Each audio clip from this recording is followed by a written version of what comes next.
Hello students, তো আমাৰ মুখ্যমন্ত্ৰী হিমন্ত বিশ্ব শৰ্মাই বৰ্তমান এটা টুইট কৰিছে যে higher secondary result will be declare on 28 April.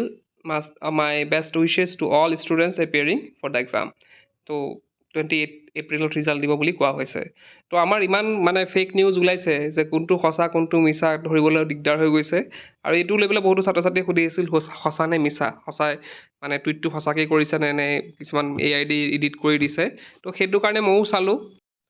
তো মই যেতিয়া তেওঁৰ টুইটাৰটো খুলি চালোঁ একাউণ্টটো, তো মই দেখিলোঁ তাতে যদি স্ক্ৰল ডাউন কৰিলোঁ তাতে আমি দেখা পালোঁ যে ইয়াতে সঁচা সঁচিকৈ লিখা আছে 28ত ৰিজাল্ট দিব। গতিকে সেইটো কোনো ধৰণৰ এতিয়া কোনো ডাউট নাই ফেক নেকি বা সঁচা নহয় নেকি, এইটো সঁচা একদম ৰিয়েল নিউজ যে 28 এপ্ৰিলত ৰিজাল্ট দিব।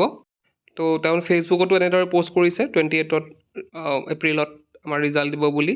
তো ইয়াৰ পৰা কনফাৰ্ম হ'ল যে 28ত ৰিজাল্ট দিব। তো গতিকে কোনো এতিয়া চিন্তা কাৰণ নাই, কোনোবা যদি ন'টিচ ওলায়ো বা কিবা হেৰি নহওক মানে একো চিন্তা কৰিবলৈ নাই, 28ত তোমালোকে ৰিজাল্ট পাই যাবা, যিহেতু কনফাৰ্ম ডেট এটা ওলাইছে।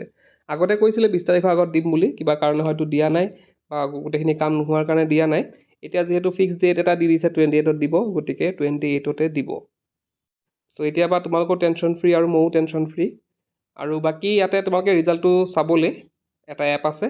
সোনকালে ৰিজাল্টটো পাবলৈ মই ডেছক্ৰিপশ্যনত এটা এপৰ লিংক দিছোঁ, আছাম ব'ৰ্ড ৰিজাল্ট 2026ৰ। তো তোমালোকে সেই লিংকটোত গৈ পেলাই এপটো ডাউনলোড কৰিব পাৰা। গৈ পেলাই তোমালোকে 5 ষ্টাৰ দিব পাৰা আৰু ডাউনলোডতে কমেণ্টত লিখিব পাৰা আছাম ব'ৰ্ড ৰিজাল্ট 2026 তাতে তোমালোকে প্ৰথম ডাউনলোড কৰিব লাগিব, তাৰপিছত তোমালোকে লগ ইন কৰিব লাগিব। তো তোমালোকে তাতে দেখিবা তো ইয়াতে দেখিবা ওপৰত লিখা আছে 10th ৰিজাল্ট 2026, যোনটো অলৰেডি দি গ'ল। আৰু আমাক লাগিব 12th ৰিজাল্ট 2026, তাত ক্লিক কৰিবা।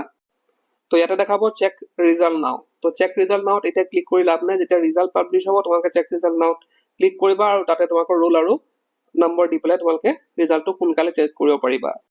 তো মই এপৰ লিংকটো ডেছক্ৰিপশ্যনত দিছোঁ, তাৰ পৰা তোমালোকে এপটো ডাউনলোড কৰিব পাৰা।